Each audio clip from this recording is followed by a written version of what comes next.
Hi, starting 10 minutes early today. So, you're at the Sincere Detox personal blog, which is to do with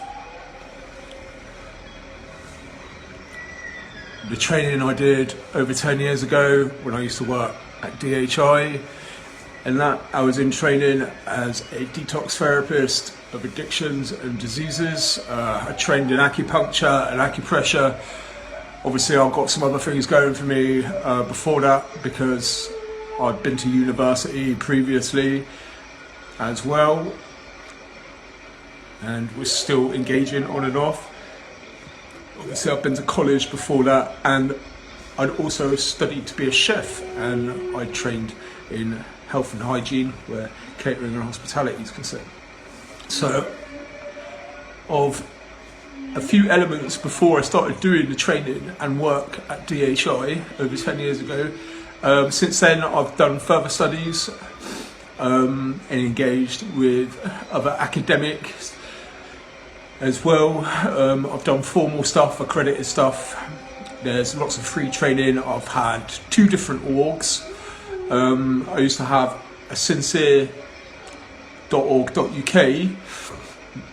to begin with. Now I've got a sincerecommunity.org, and that entitles me to lots of free training and other types of registrations within the type of business that I have that's in separate entities, which is all to do with detox. So from life coaching, personal trainer, from being a dietitian to a nutritionist and an acupuncturist, and that also practices acupressure. I mean, I practice acupressure at best compared to acupuncture.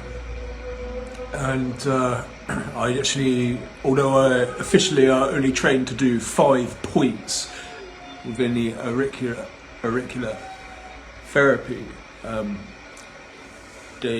do know that there is more than 7. There's like just over more than a dozen sites in the ears alone that are pressure points.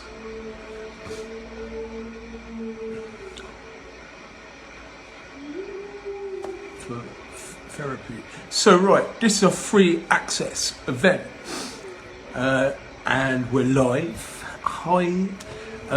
This health event itself is addressing the subject of brokenness and the cliché. So reforming your engaging in detox, or you have, and the self-care, that therapy. That's like a rehabilitation within the addictions and diseases of it. Not necessarily substance misuse, because addiction itself is more than substance misuse and disease as well. And the causes and symptoms of it are not necessarily all to do with substance misuse. It's not because of substance misuse solely. You can have a disease or diseases for completely separate reasons. Right, so a reformation, reforming and being reformed, it takes cooperation. And it takes consistency of character to really see it through and become reformed. Being natural and exact in manner and nature throughout emotional darkness of life is not just an education in itself, but a horrifyingly bad experience. It's traumatic.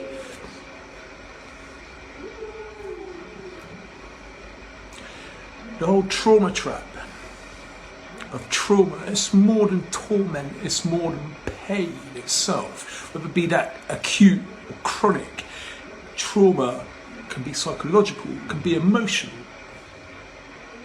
it can be of fear and hatred, it can all be tied into the point of a detox. And the experience itself within a bustling community of society that makes on suffering, because we're all sufferers. I've been a sufferer. I know I've been a sufferer. I know that how easy it is for me to become a sufferer and suffer. And that's without the extremes of being really vulnerable and relapsing. Psychological stories of loss and grief, they shape our psyche in life. And as everything happens for a reason, that gets to cause grievances, burdensome symptoms with no solace. Now, solace is something I take really seriously. I mean, as a Christian, I've been a Christian since I was a little lad, since I was like an infant, since I was about 4 years old. And I had a really staunch Catholic grandmother who'd been to see the Pope and everything and survived the First and the Second World War. So, like, against the Nazis. I know religion's not for everyone. It's alright to be atheist, as long as your personal views aren't too conflicting within the point. And you can have a mutual respect for someone who is Christian or Muslim even, or Buddhist and so on. We must understand how to appreciate the circumstances of these such situations, overcome the stereotypes, plus the overuse of endless heartache. So if you're an uncompromising person, then you're talking heartache. And our heartache can literally just be down to something as simple as a stereotype. And if people don't let go, and you're always prompted and reminded about the overuse of things like stereotypes, it's a really common factor within the likes of disagreements, conflicts of interest. You know, I'm sure people do it subconsciously as well.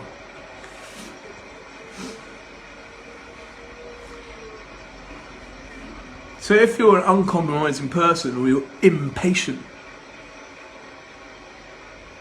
this event's not really for you. It's a free access event. Maybe you'd like to just stay, because at the end of the day, what I'm addressing is redemption. In association with my Bark profile, that's me as an independent therapist within my brand community organisation, my role there, promoting myself as an individual through social media, because here we are, Facebook, hi Facebookers, and I'm promoting myself as an individual detox therapist in association with my Bark profile. For my adult learning arts therapy, I provide coaching skills. Formerly, I've done stuff at university that's to do with life coaching, mentorship.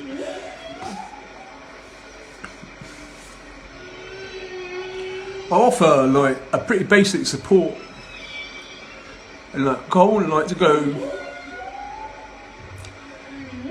too far to the extremes and be out of my own depth. Academically, my humanities tutoring, also basic. My social sciences counselling, also basic. I say basic, I mean I've done some intermediate and advanced stuff, but it's better for me to keep it basic. As a social media network here at Facebook, Twitter and so on, that is caring and motivated. We counsel the doubtful times and sorrowful moments. And we do that as collectively as groups of acquaintances and close friends and friends, and to counsel each other when we can find a time through the doubtful times and the sorrowful moments that are only temporary, because do remember, they are only temporary. And you'll find that in all relationships. It doesn't matter whether you're married or whether you're single and you're just mates with a group of mates. That's a relationship. You find it with the people that you work with or people that you study with at college and university. You know, it's a relationship. Even a relationship you have with your dog, because that can be affected too. And I'll wedge it right out with a spanner, or at least try to. Even a relationship you have with your parents, and that with your brothers and your sisters. And these temporary, sorrowful and doubtful times and moments in our lives are to do with an unknowingness, because that's what it is an unknowingness. That's why these things happen. Not necessarily our fault, in the fault of who's actually to blame. It's unknowingness. And those wrongs are hardships. That's what we suffer.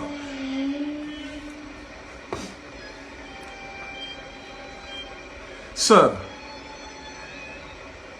on the point of brokenness and the cliche, to be broken, I'm a broken person, we're all broken. I was saying yesterday at the paid event,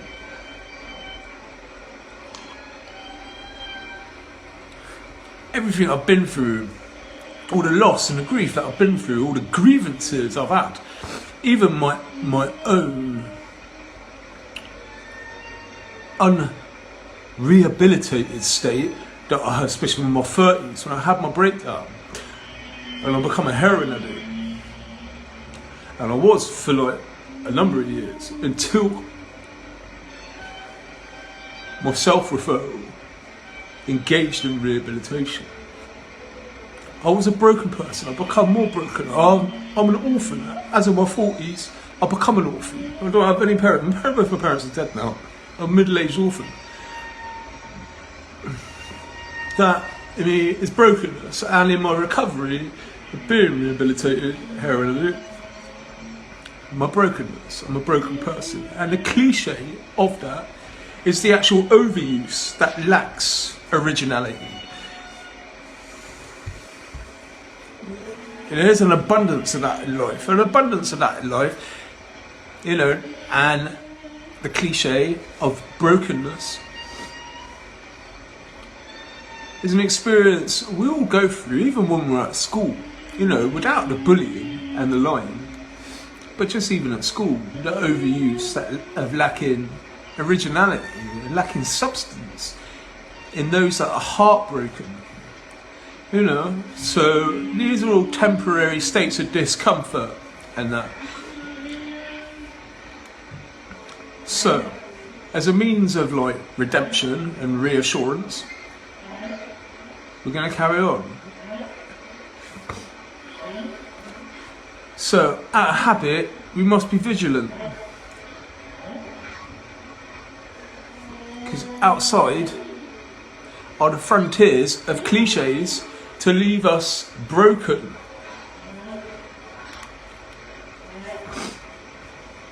We must comfort ourselves, comfort others, even in our own discomfort, even when we're hurting, or when our friends are hurting, and that makes us hurt. We must comfort ourselves, comfort our own brokenness and others, and comfort the cliches of that. We must repair what has been broken inside. And repair our feelings and others when it comes to the cliches of that brokenness. You know, don't be seduced at the end of the day. Is it easier said than done? I don't know. Maybe. but don't be seduced. We all delight in stuff that's kind of a little bit wrong or a little bit unpleasant, you know, or that causes tension or arguments. When it comes to all the flower power and the sugar bubbles and things like that, at its most simplest, we're going to just break it right down, the substance misuse to the most basic thing. This like a bit wrong, really, at the end of the day. Arguing for, you know, it's a con. It's a con. It's not a pro. It's a con at the end of the day, you know. And instead of the argument against, which is like clean and not in trouble and not being a problem because of it, and not the least bit argumentative, really, at the end of the day. So, like, to be starting any sort of like war over the shame of delight in the likes of what has left people broken and is littered negatively with cliches.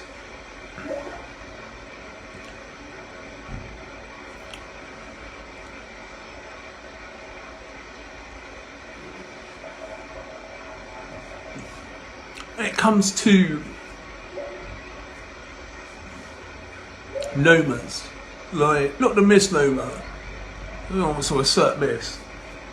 It comes to the noma avert, you're looking at prevent. There's more to prevent than simply being on the side of the Taliban, like a wrong'un. Right, so, and that, where they are, the false doctrine of the Quran. Prevent means avoid. Now, you avoid all the issues of your own brokenness and the cliches to go with that, or the brokenness of others and the cliches that go with that. Then you are not altogether, pardon me, you're not altogether engaging in the redemption. Engaging in the redemption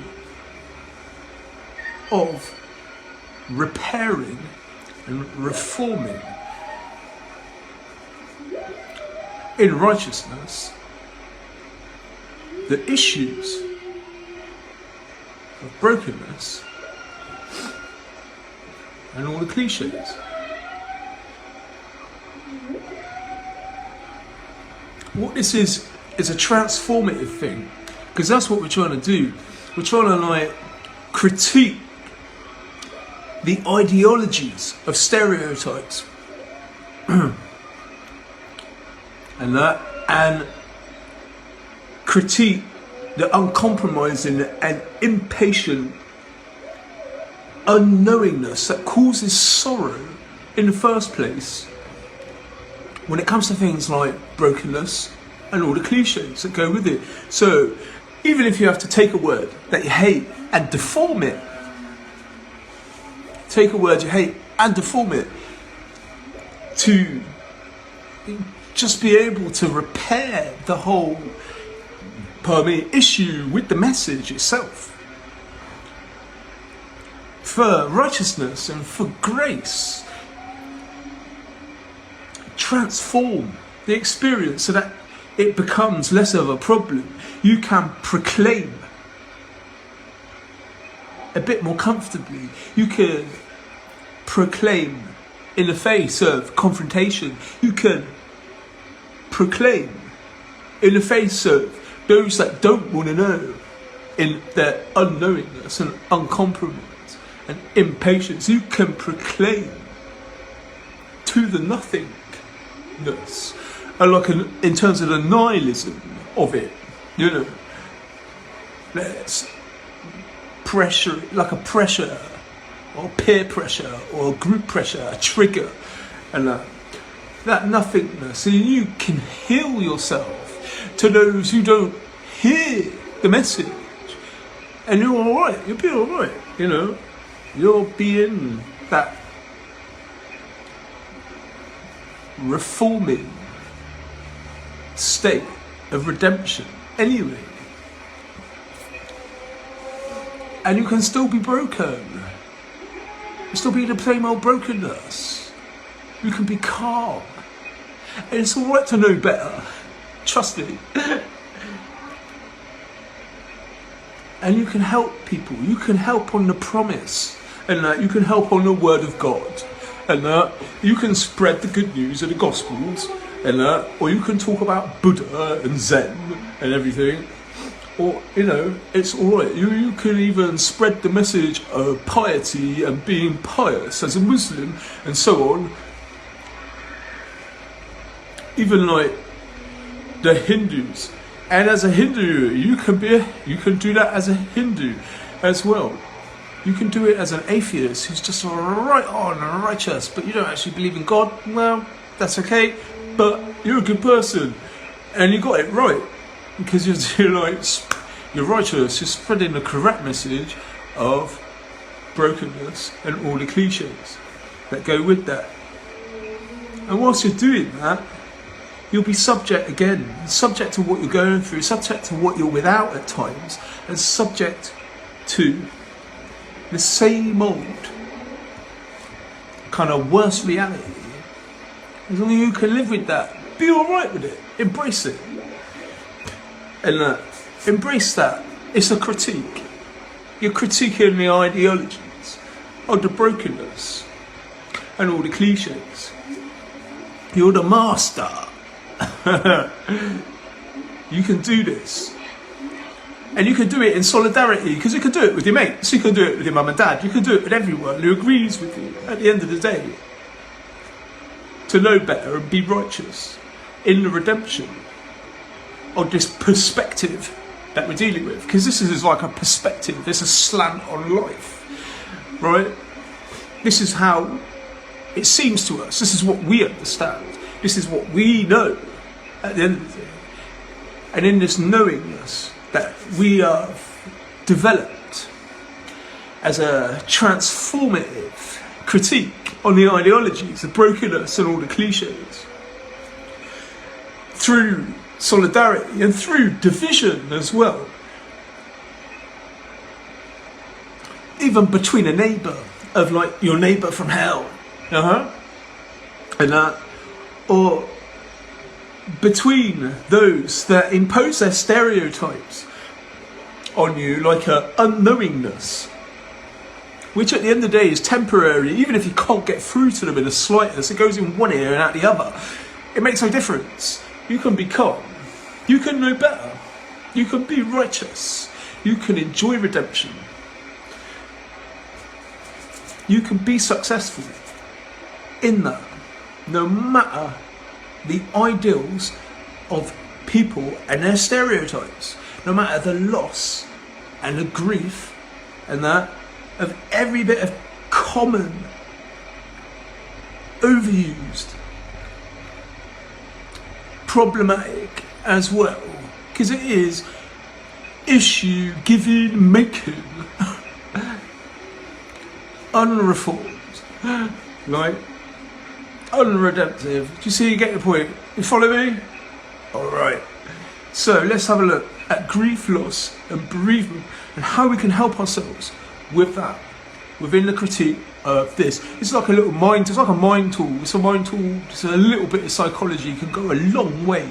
So at the end of the day, within what is language at the end of the day, because this is about language, the orientation we're dealing with, it's a pathology type thing, it's of behaviour and at best speech. So with that, this little mind tool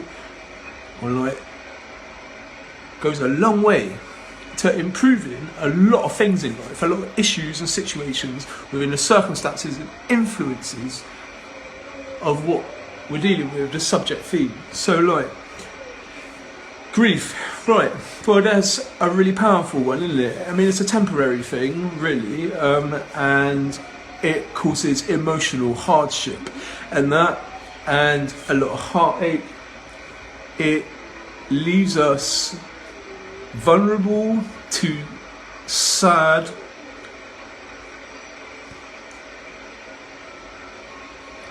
feelings in our lives that are deep, like a scar, inside us, or wound that takes time to heal. It doesn't heal straight away until you get really used to it. Now, talking for myself, I've been through grief so many times, like more than a dozen times. I've lost so many friends and relatives, and my pets and everything. I'm far too used to it nowadays. It's still, when it happens, it makes me feel sad, but I recover quickly. Is the point I'm trying to make. I recover quickly. That visceral wound inside me repairs really quickly. So, grief, well, there's some mourning. So, when it goes awry, we need to recognise that. We need to pay attention to it. We need to give ourselves a big hug and look after ourselves. You know, it might take you, 5 minutes. It might take you an hour. You're mindful of it. It could take you a day or days, and even weeks, years. If it's like the first or second time you've been through it, and that's someone really close to you that you've lost, right? It's a complicated thing. It's a process within your pathology and your inner makeup. Your inner makeup, when all the social kind of, makeup or camouflage of our identity and everything is when you take all that away, and what you're left with is the same impression of our state. So it's a complicated thing, and we need to recognise that. We need to pay attention to it. To say, hi, this is a free access event. You can see someone's there. I already started over 10 minutes ago. If you read the description, it's about brokenness and all the cliches of that. So this is about redemption. So within being mindful of engaging in reform, and so that we can critique the ideologies of the issues, and that comfortably as a group of people that support each other, and that maybe you do this with your parents, or you do this in your faith with your Bible studies group, or whatever. However you go about this, or you just do it all on your own, and how righteous you are and you know better, to be able to deal with these temporary life issues, like at times, and that in all those moments like conflict and confrontation, and that pose all the problems that they do in deeply affecting us in life. So, still looking at grief as a response to loss, and living with that, and effectively coming to terms with it. Like I said, for some it's not easy, they're inexperienced, and it's personal. So in developing a way to transform the effects of those kind of circumstances and situations that happen, this is what this is all about. This is what we need to undergo. We need to undergo those changes for the transformational critique of dealing with the experience of loss. And the more we go over it, the more we think about it, the more mindful we are about it, the more that we're developing the critique, the more that we are not helpless, because helplessness is something that I've had a problem with. I had a problem with it as a teenager and in my 20s, and I've had a problem with it in my 30s. It's still an issue. It doesn't have to go away. Maybe it doesn't it's not such a negative experience in my mind like it used to be. Helplessness is not a good thing, especially if you take it on board in a really negative way, so that it's doing more than the adverse. It's like, and it's really eating away at you and ruining your life. That's terrible. It's not what we want it to do.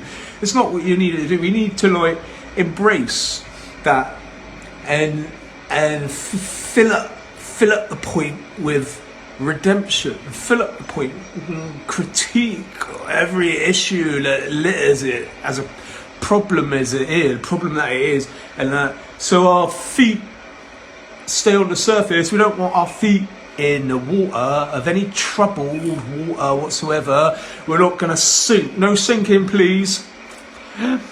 That's not what this is about. No sinking, please. We need to stay out of the troubled water of that. We need to be able to recover. We need to be okay at the end of the day. And we need to be able to confront and deal with every experience that poses a problem to our hope, poses a problem to our healing, poses a problem to our expectations and the anticipation of the critique. This is the critique, this is our doctrine, this is our critique. We're critiquing our ideologies because that's what they are. Brokenness and all the cliches. We're able to recover from loss. We're able to recover from sadness. We're able to recover from depression. We're able to recover from disassociation and detachment. We're able to recover from being disenfranchised. We're able to recover from disloyalty. We're able to recover from pain.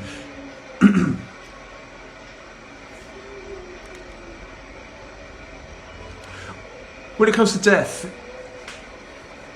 and a dying society, like right now, let's have a look at last year, COVID-19 in 2020. That's a dying society. Here we are, nearly at the very end of 2021, and it's more of an issue than it ever was last year. We're still a dying society, you know? Death is prevalent. Right, so let's be reflective. You can pause it, make a cup of tea, whatever, burn some incense, and maybe you just want to switch off completely, or put Radio 4 on or something, or watch EastEnders. It's all good. We'll stay right there with us, or me at least, and be reflective. Let's contemplate on COVID-19 and be mindful of the dying society that we are and the death of it all. And thinking back makes me think back. It makes me think back to 1991. Other pandemics, horror in 1991. It makes me think back before that, and in the 80s with HIV and AIDS. And I mean, even when I was like 13 years old and I was just doing my mocks in my GCSEs, there were girls all over the country the same age as me who were having smear tests, you know, whilst a bunch of perverts were being nicked for being filthy, with the whole spreading of the point in the first place. So like, this is a synopsis. What I do is a synopsis. This is what I've been doing for years.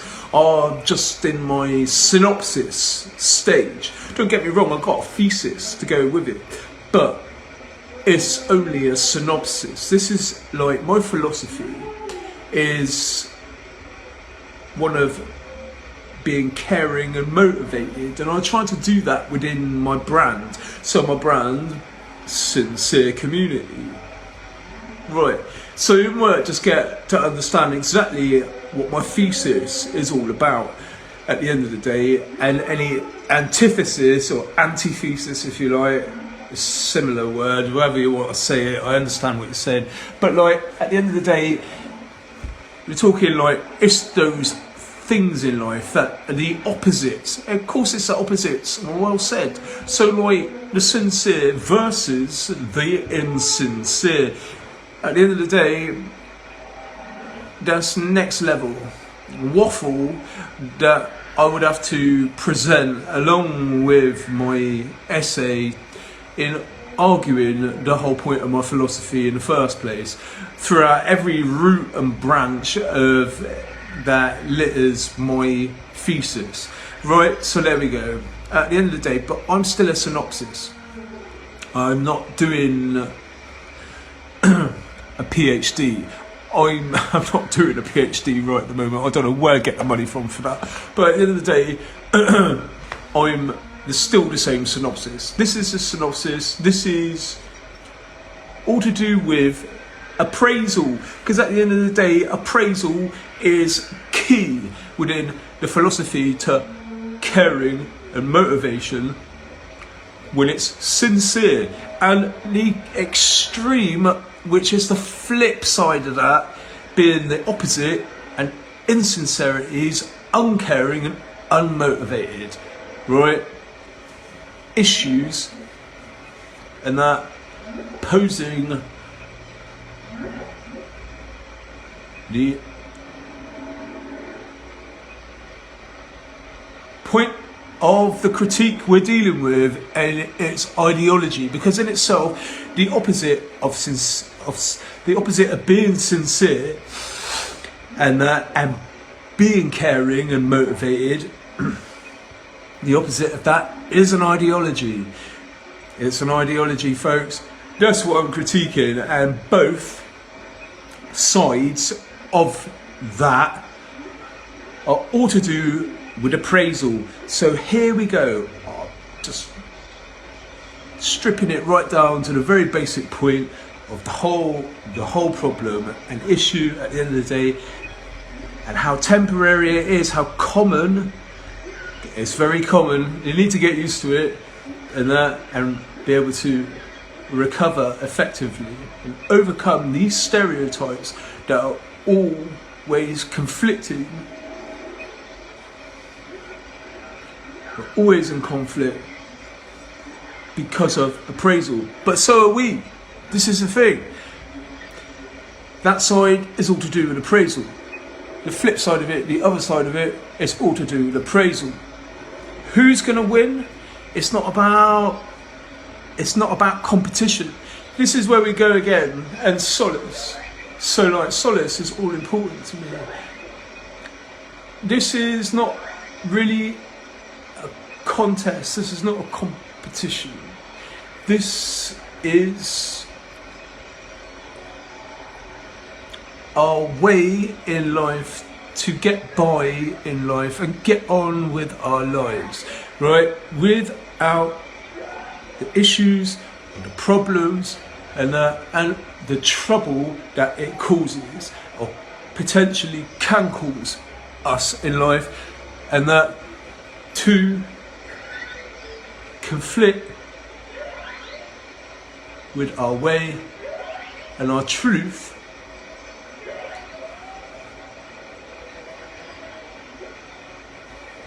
This is the message. That's what I'm telling you. Darkness can be your friend. Don't let the darkness be your enemy. Make it your friend. Make it your righteousness. Make it your redemption.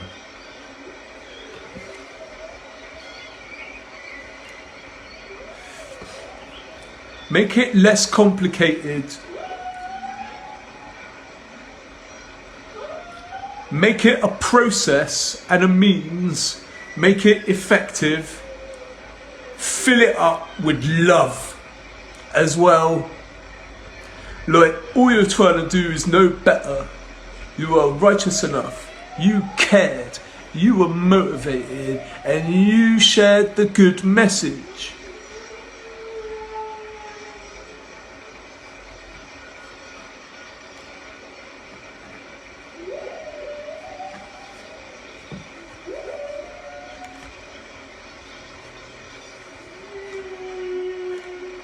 Your audience is my audience. Your example is my example. Your sorrow is my sorrow. Your sentences are my sentences. Your words are my words. Your vocabulary is my vocabulary.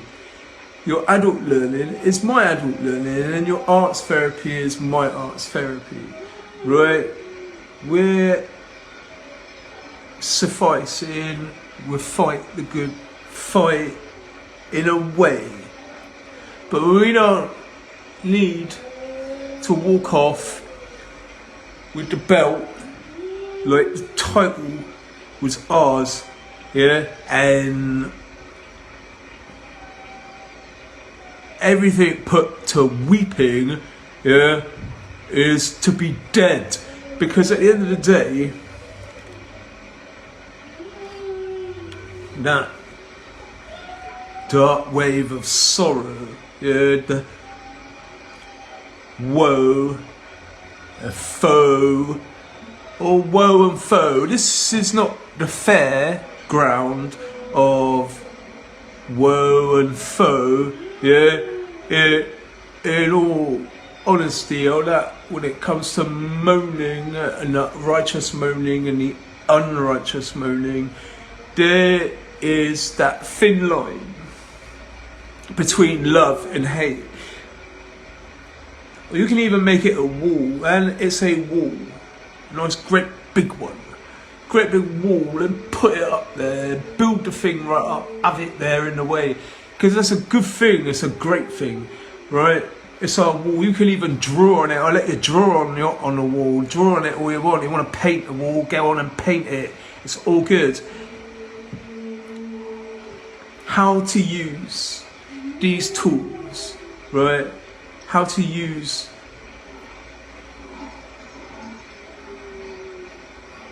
the way to understand, yeah? How to feel good with laying these wreaths. How to feel good about these iron gates. How to feel good about the bell ringing, yeah? How to feel good about the toil and trouble. How to feel good about publicly acknowledging, yeah, all of these terrible, irresponsible things, and the violence and that. And all its mad rubbish that wants to cause us misery, that wants to leave us trapped in the definition of trauma, yeah, and sorrow, and woe and foe becomes a funeral hymn, yeah, within our groups that cared and were motivated, crying their eyes out, yeah, and proclaiming their hearts, what, to a deeper meaning, in submission, in redemption, and that, well, you know what, that is like worse reality. It's worse reality, that's not going to happen, because that's not the message. We've got the good message, alright? So, it's not all ruin at all. Pardon me, I'll just drink this coffee. Never dwell on this negative stuff, like in helplessness, because that is wrong. That's not the way to do it. It's not the way to do it at all.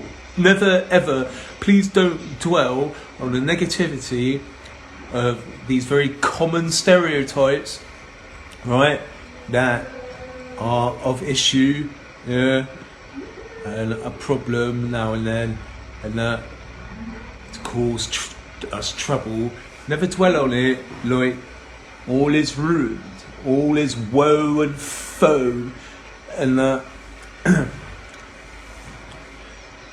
Never do that. Negativity is not allowed.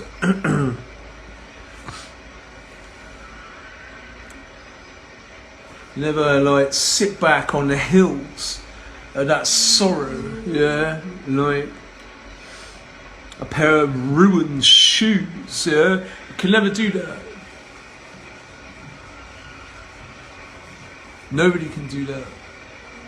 I can't feel your shoes, regardless, and I doubt you betray your own shoes, even as a very disloyal person. Anyway, even if you're very disloyal in nature and manner, anyhow, you would be very determined and argumentative about how you don't betray your own disloyal shoes. Anyhow, but we're not sitting back on that. We're not sitting back on that. Anyway, we're speaking up. We need to speak. And we have to let the situation and its causes understand that we have spoken. Yeah, that our manner on the nature of these regretfully embarrassing things, yeah, because that's what they are. That's it.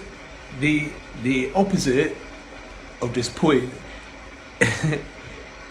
has started a very unrighteous fight, yeah, within the regretfully embarrassing state of the sorrow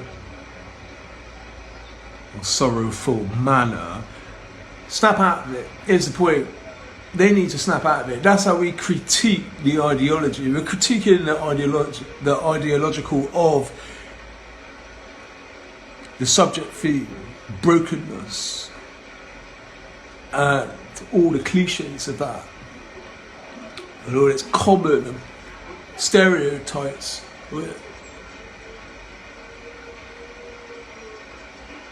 It's the thesis part of my synopsis again, where the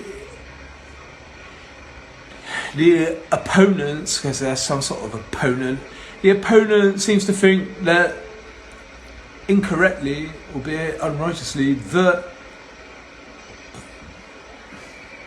you can suffice by fighting the grace of our good message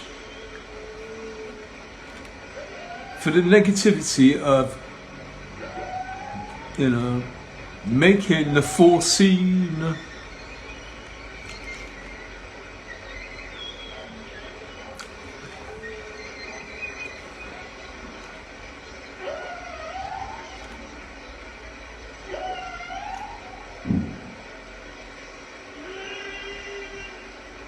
the issues of this. It's a big bugbear. It's like a big bugbear, isn't it? It's a bugbear. It's the bugbear come to bug you. And they're like, it's that bugbear. The bugbear's kind of is roaring, growling, I'm coming to bug you, and bug you, and bug you, and bug you. And you don't want the bugbear too. So like, listen up, bugbear. You may not. You and don't. Right, so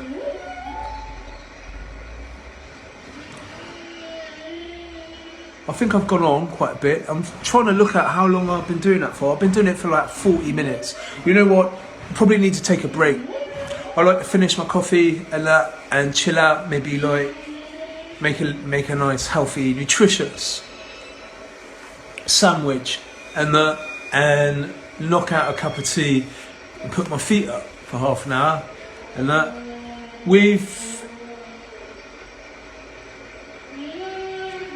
engaged again. You watch this, you get to watch it in your own time. It's a free access live video. It'll just be there like at the business page of my personal blog for the brand Detox. Help yourselves to it. Share it with your friends. share it on Messenger, share it to your profile, share it at groups, let people know, you know, and good luck. I hope that helped. We'll get back to this. I'll probably do this event again, and I'll revive the point at a later date, like I'm going to do with the one that I did yesterday. That was a paid event. So good luck, stay safe and well. Help stop the spread of the virus, and that. Take care. Thanks for watching, and that. And good luck. Remember that you can always contact me if you want to contact me on Messenger, or send me an email, and that, or give me a call. Phone me up. My number's there. If your phone's off, I'm sorry. Get back to me later, or at least send me an email or something, or leave a comment. Leave a comment in the feed. Give me some feedback. All right. All the best.